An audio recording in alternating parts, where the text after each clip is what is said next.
addressing you, but there's no other conversation in between. Yeah. That there's some lorry driver who's delivering a van load of grommets or something to Grimsby, and he's got the sexy lady on the and so he's thinking, my God, when I get to Grimsby, the things I'm going to do to her. Exactly. What, like she's in Grimsby, kind of luring him there like a siren to the rocks. My mate, a good mate of mine's mum was the voice of the Central Line, so on his way to work, she'd turf him out of bed. He was still living at home at the time. He'd be on his way to work, and his mum would be leading out the names of the stations. That's extraordinary. Yeah. You are so posh that you know the voice of the tube. That's like one step away, in my mind, from the voice of God. Okay, so each week, of course, when I get my people in here, we've got Rufus, we've got Harry, we've got CJ, we like to have them come in and suggest a tune which may be of interest to me, and I'm very pleased that Rufus has chosen some Elvis, because you can never get enough of him. Well, my feeling, Steve, is that there comes a time in every man's life where he has to decide what he feels about Elvis, and how he feels about Elvis, and where he stands on Elvis. And I am reaching that stage in my life where I'm reappraising Elvis, and this is from Elvis in 1968, when he was at his very coolest. And for anyone who literally doesn't know much about Elvis, or kind of thinks it's all kind of Love Me Tender or the kind of fat Vegas years, they should start with the 68 kind of era, the Las Vegas specials, because he's in black leather, he looks amazing, he's brilliantly funny. If you see any of the outtakes on these DVDs, he is so funny. And one of the best things about this song is it's a story song, and it ends with, if you ever go to such and such a place, then look out for the guy, and I'm there, and I'm probably still there. And it's called Guitar Man. Rufus's choice this week, Guitar Man, Elvis. If you don't like that, then I don't know what you're even doing listening to the show. I remember when I was very young and I was quite ill. I think I was about 12 years old, and I was home from school, and I didn't know who Elvis was. I'd never been introduced to him, and I was lying there feeling really sick, and I was just flicking through the channels, and well, in those days I probably had to get up and change the channel, or maybe I had a long stick or something. and the 68 comeback special was on in the middle of the afternoon. Oh, right. And I just lay there and just watched it, and I was utterly transfixed. You know, even as a sort of young kid, just completely blown away by this person. I've never seen them before, and the idea that he can still rise up through the ages, you know, all these years later, and just kind of charm you, reach through the screen and charm you. He's extraordinary. Yeah, I think there's a real 50 million Elvis fans can't be wrong. There's that, what is the fuss about people like this? And I've never really got it before, but only recently getting into this 68 stuff. He is a mesmeric performer. It's amazing to watch. Are you an Elvis fan? I'm, you know, again, I don't listen to Elvis all the time. Sure. But Suspicious Minds, you know, for me, is one of the greatest songs ever recorded, so I give him some props. Okay, alright, because we've put down patronising, sits on fence, and I'm going to put doesn't mind Suspicious Minds, probably at karaoke night. Okay, now, at the moment, I think it's still on, but the greatest TV show ever made has been back on the screens, The Sopranos, of course, and any Sopranos fans may recognise this next tune. I won't mention when it's played in the show, because if you're perhaps starting from the beginning and watching it on DVD, which I urge every person who's never seen it to do, then this is used when Adriana, one of the main characters, leaves the show, and I don't want to spoil it, as I say, but the tune is called Wrapped in My Memory, and it's by Sean Smith. Sean Smith, and a track called Wrapped in My Memory, which is on the end of one of the cracking episodes of The Sopranos. And I was actually thinking of maybe introducing a new feature. We've got songs to seduce women by, and I was thinking maybe tunes to mend a broken heart by, or some such, you know, heartbreak songs. I think that could be a whole other chain, we could go down a whole other road, an avenue, if you like, we could go down. So I might maybe make that the first one, and I've got some Stevie Wonder I'm thinking of next week. Here's the news. Oh, that's frustrating. That's some kind of cleaned up version, where the boys have tidied it up and they've cut out all the swearing themselves. I thought you'd have to spend hours doing that, because he F's and blinds, really does go crazy on that one. That's so frustrating. I have to say, though, if you are an NWA fan or a rap fan generally, you've not got that track, then make sure you get hold of the original version, because it is foul-mouthed and brilliant. It's one of those, again, we were talking earlier about how bad language is just amazing when you're feeling angry and aggressive, and I think sometimes hip-hop does use it brilliantly, and I know we shouldn't be advocating it for the kids, but if you're old enough to be buying some explicit lyrics music, then NWA just do it magnificently. Okay, it's the Steve Show, it's BBC Six Music with me, Stephen Merchant. We've got Harry here, Rufus, and our CJ today, Lolita, and she's about to say hello to our listener. Each week, of course, we'd like to get someone on the line to recommend a tune to me, and who do we have on the line? Is he going to speak? Hi. Hey, there he is, it's James. Is it James? It is, yeah. Hello, James. I'm just going to hand you over briefly to our CJ nominee today, who's going to ask you where you're from. Where are you from, James? I'm from Cheshire. I'm in a little village called Helsby. Good one. Helsby. What's that? Helsby. Helsby. Helsby. Helsby. It is C. Hey. And what do you do, James? I'm a student. What are you studying? I'm in sixth form. I'm studying physics, computing and media, A-level. Physics, computing and media. Do you already have thoughts about what you'd like to do as a young professional? Well, not so much really, just something in the media really. Something in the media. Welcome to BBC. Yeah, this could be your first taste of media life. It's very, very exciting. And unlike most of the jobs you get to do at the BBC, you can swear if you want. Fantastic. Yeah, what would you like to say? Anything. Imagine I'm Jim will fix it, and I'm fixing it for you now to swear on the BBC. What would you like to say?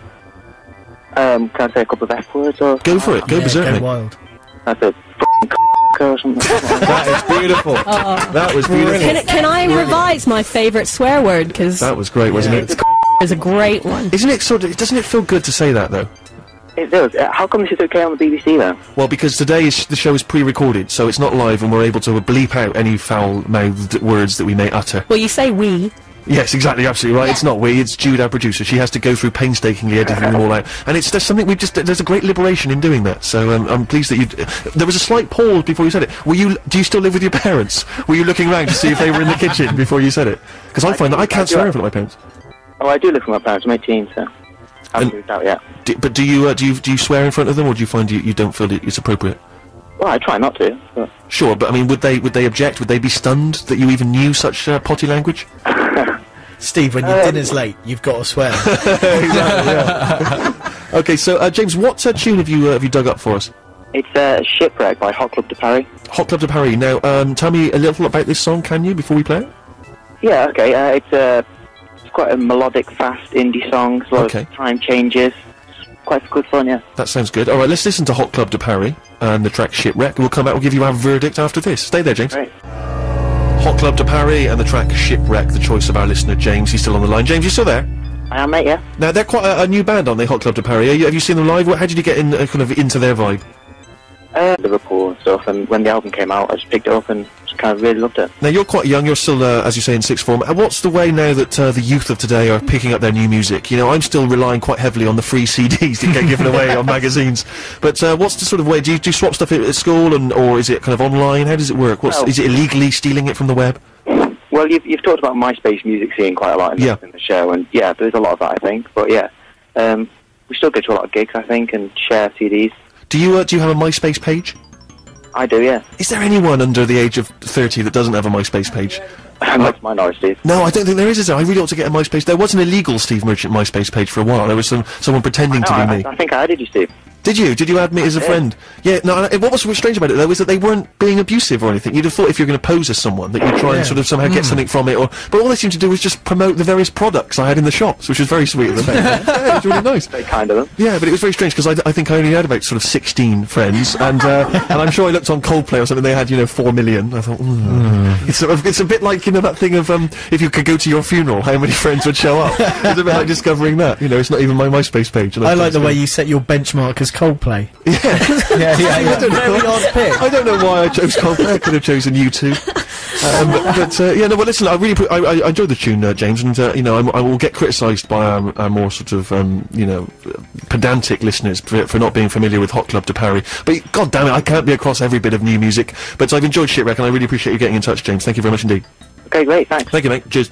Bye. That's James there from Cheshire. And do you have a MySpace page, Lolita? I don't. No. I've vehemently sort of rejected the whole MySpace phenomenon. You're very much against that? Yeah, I am, partly because I'm lazy, and there's a little bit of design work that's needed. Of course, yeah. But I have this theory that, there's a direct sort of proportional relationship between how many online friends you have and how many real-life breathing friends you have. Right. And it doesn't lean towards the online right. Yeah, that's probably alienated almost every single person listening to this show, Lolita. Well done. But I am an old cranky. So, yeah, exactly. It's strange to think that already I feel out of touch. I still consider myself quite hip and down with the kids. Facebook is the new MySpace. Apparently. Facebook? Never heard of it. It's MySpace for lazy people. And there's no design, so I am on that one. What's Facebook? Is that?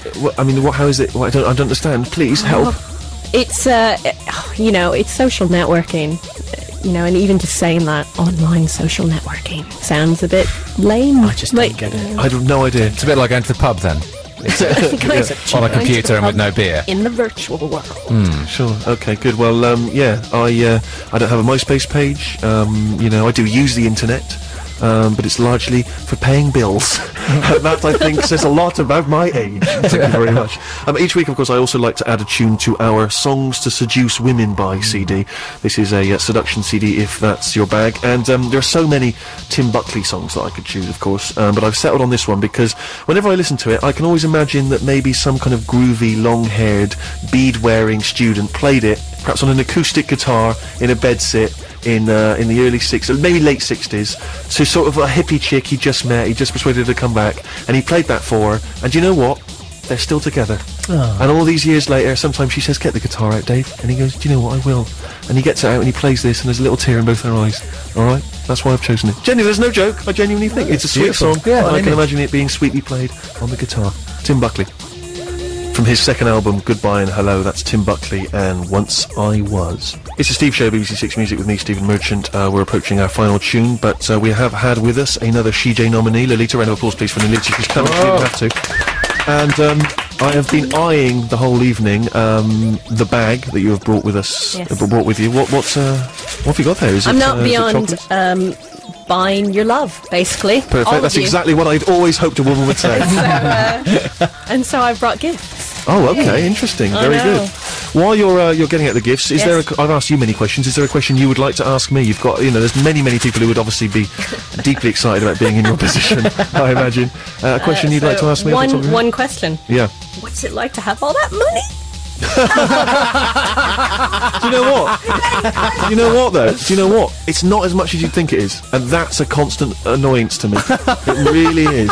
You can never have enough money. Just when you think you've got enough, there's always more you need. Does it buy you happiness? No, although it does buy me quite nice shoes.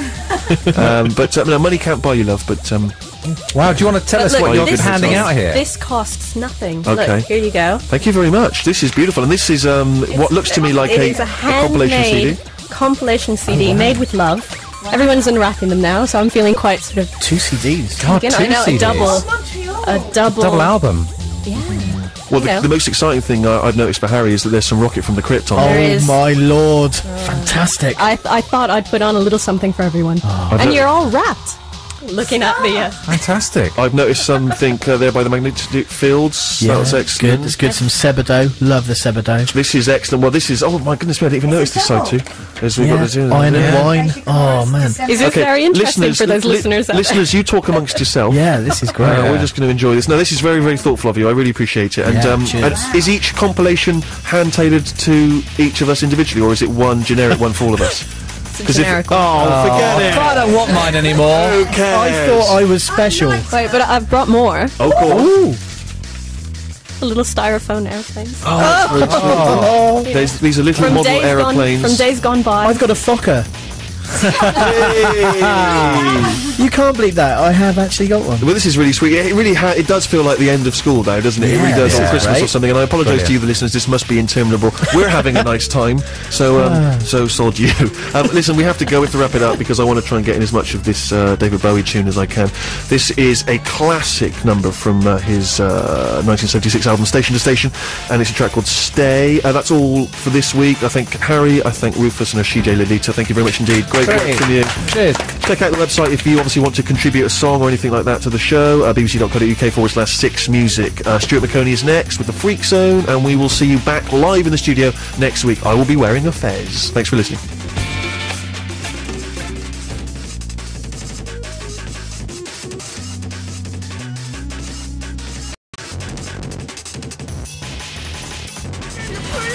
From 1968, Tom Jones and Looking Out My Window, written by Jonesy himself. It's The Steve Show, BBC Six Music with me, Stephen Merchant. Thank you for tuning in.